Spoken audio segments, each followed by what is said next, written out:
रवि अभी केवल 4 साल का था। उसकी माँ सीमा उसकी दुनिया का केंद्र थी। सुबह सुबह जब रवि उठता तो सबसे पहले उसकी माँ का मुस्कुराता चेहरा देखता। सीमा उसे प्यार से उठाती, उसके लिए नाश्ता बनाती और उसके साथ खेलती। रवि की पूरी दुनिया उसकी माँ में सिमटी थी। एक दिन सीमा अचानक बहुत बीमार पड़ गई।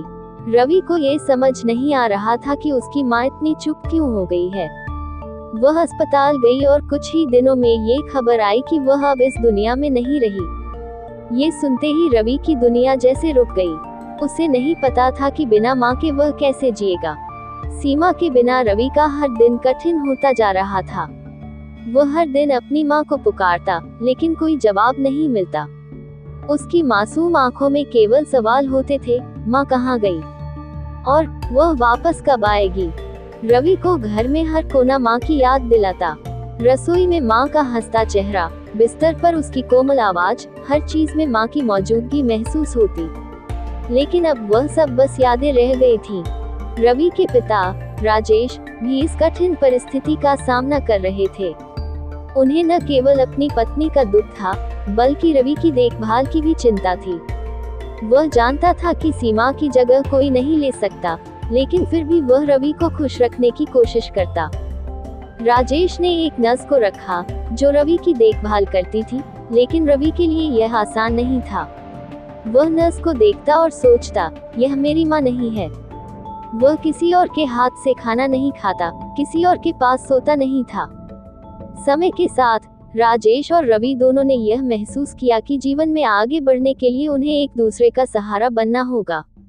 राजेश ने धीरे धीरे रवि के साथ समय बिताना शुरू किया।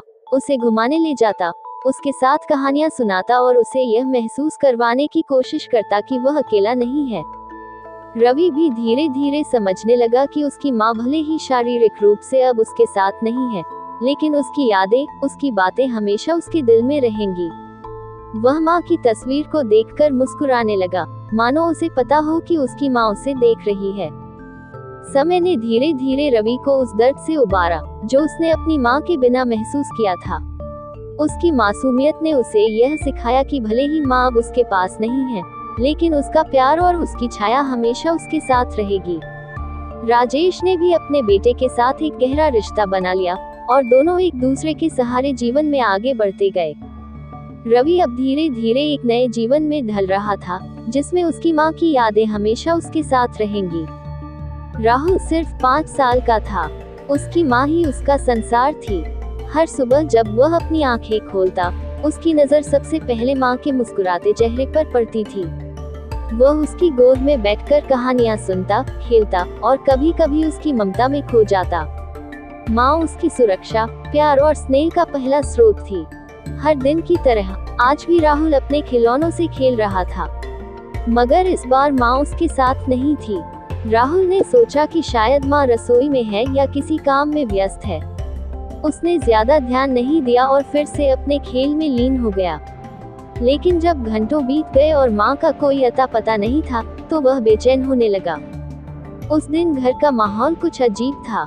रिश्तेदार, पड़ोसी और कई लोग घर में आते जाते दिख रहे थे। सबके चेहरे पर उदासी थी, लेकिन राहुल को समझ नहीं आया कि आखिर हो क्या रहा है।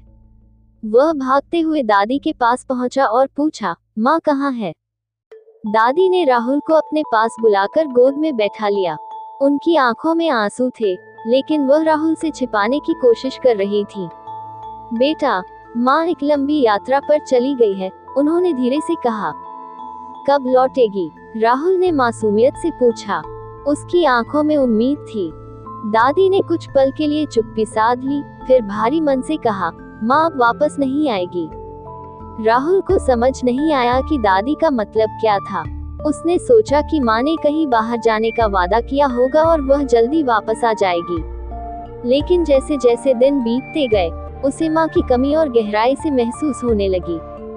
कई दिनों बाद जब घर का माहौल कुछ शांत हुआ, राहुल के पिता ने उसे अपने पास बुलाया। उन्होंने बड़े प्यार से उसके सिर पर हाथ फेरा और कहा, बेटा, तुम्हें एक बात समझनी होगी। माँ अब इस दुनिया में नहीं है। वह हमेशा के लिए हमें छोड़कर चली गई है। ये सुनते ही राहुल के छोटे से दिल पर मानो कोई बड़ा बोझ आ गया हो। उसे विश्वास नहीं हुआ। उसकी आंखों में आंसू भर आए और उसने पिता से कहा, नहीं, माँ वापस आएगी, मुझे माँ चाहिए। पिता की आंखें भी भर आईं, लेकिन उन्होंने राहुल को समझाने की कोशिश की, बेटा, माँ अब एक तारे की तरह आसमान में है, वो हमें हमेशा देख रही है, पर अब हमारे पास नहीं आ सकती। राहुल को धीरे धीरे समझ आने लगा कि उसकी माँ अब कभी वापस नहीं आएगी। वह अब माँ की गोद में बैठकर कहानियां नहीं सुन सकेगा, न ही उसकी मुस्कान देख सकेगा। वह रातों को जागता और माँ को पुकारता। हर बार जब वह किसी को माँ के बारे में बात करते सुनता, तो उसका दिल टूट जाता। माँ की कमी ने राहुल को अंदर से बदल दिया था।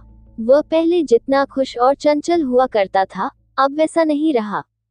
वह चुपचाप बैठा रहता, अपने खिलौनों के साथ खेलता, लेकिन दिल से कहीं न कहीं वह अपनी माँ को पुकार रहा था। समय के साथ राहुल ने ये सच्चाई स्वीकार की कि उसकी माँ अब उसके साथ नहीं है, लेकिन उसने अपने पिता और दादी से ये भी सीखा कि माँ हमेशा उसके दिल में रहेगी। वह आसमान के तारों को देखकर माँ से बातें करने लगा। उसने खुद से वादा किया कि वह बड़ा होकर ऐसा इंसान बनेगा जिस पर उसकी माँ गर्व कर सके। उसके छोटे से जीवन में ये पहला बड़ा दर्द था, लेकिन इस दर्द ने उसे मजबूत बना दिया। माँ के बिना जीने का सबक राहुल ने सीखा, पर माँ की यादें उसके जीवन का हिस्सा बन गईं। और इस तरह राहुल ने अपनी माँ के बिना एक नई जिंदगी की शुरुआत की, मगर माँ की यादें हमेशा उसके साथ बनी रहीं।